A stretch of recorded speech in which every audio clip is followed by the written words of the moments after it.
Le tableau est un moyen très efficace pour présenter des données ayant une mise en forme. Donc nous allons donc voir ici comment insérer un tableau sur votre diapositive. Donc pour ce faire, vous allez vous rendre en haut et cliquer sur l'onglet Insertion. Une fois dans cet onglet, vous allez tout à gauche de celui-ci et cliquez ici sur Tableau. Vous allez alors avoir ce menu-ci qui va s'ouvrir. Donc dans la première partie de ce menu, vous avez ici différents carrés. Donc vous voyez, en laissant votre souris sur les carrés, vous avez donc la possibilité de créer votre tableau. Donc vous choisissez par l'intermédiaire de ces carrés le nombre de lignes et de colonnes que vous souhaitez lui attribuer.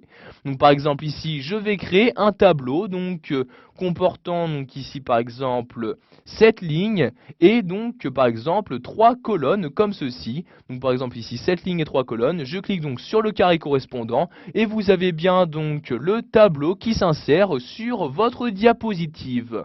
Donc une fois celui-ci inséré, vous avez la possibilité donc de remplir les différentes cellules de celui-ci.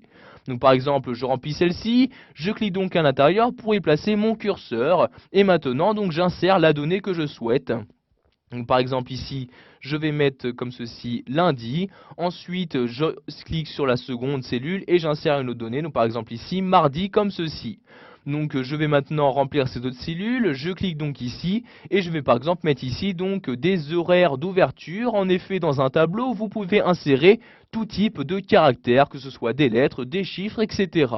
Donc ici je vais par exemple mettre 9 heures, ensuite je mets un espace, un tiret, un autre espace, et je mets ici donc 18 heures comme ceci. Donc de cette manière, je peux remplir les différentes cellules présentes dans mon tableau. Une fois votre tableau créé, vous avez également la possibilité de supprimer ou d'insérer donc de nouvelles lignes ou colonnes. Donc pour ce faire, vous allez vous rendre ici dans l'onglet Disposition. Donc si par exemple je souhaite ici supprimer cette colonne, donc je place mon curseur dans l'une des cellules de cette colonne et je clique ensuite ici sur supprimer. Donc j'ai maintenant divers choix qui me sont proposés. Je peux soit supprimer la colonne où je me trouve actuellement, la ligne où je me trouve actuellement ou encore l'intégralité de mon tableau. Donc ici je vais choisir de supprimer la colonne, je clique donc ici sur supprimer les colonnes et voyez donc maintenant mon tableau ne comporte plus que donc 2 colonnes. A l'inverse, je peux également choisir d'insérer des lignes ou des colonnes. Par exemple ici, je place mon curseur ici. Pour insérer donc des lignes ou colonnes, je clique ici. Donc ici, soit insérer au-dessus pour insérer donc une ligne au-dessus donc de ma ligne où je me trouve actuellement. De même ici pour insérer en dessous. Pour les colonnes, vous allez ici sélectionner soit insérer à gauche ou insérer à droite. Par exemple ici j'insère une nouvelle ligne au-dessus de ma ligne active, je clique donc ici sur insérer au-dessus et voyez donc la ligne s'est bien insérée donc dans mon tableau. Pour finir, nous allons voir que vous avez la possibilité donc de fusionner ou à l'inverse fractionner les différentes cellules de votre tableau.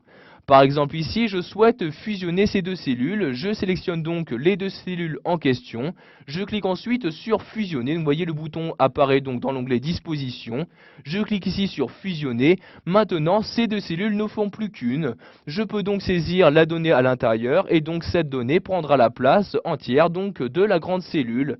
Donc ici je vais par exemple réécrire horaire d'ouverture comme ceci et voyez donc maintenant si par exemple je choisis de le mettre en forme comme ceci, je le sélectionne, je le centre en cliquant sur ce bouton là, donc vous pouvez voir que donc la donnée prend bien toute la place réservée, donc la place des deux cellules. Voilà, vous avez maintenant la possibilité d'insérer un tableau sur vos diapositives. Vous savez donc comment l'insérer, y ajouter des données, des lignes, etc.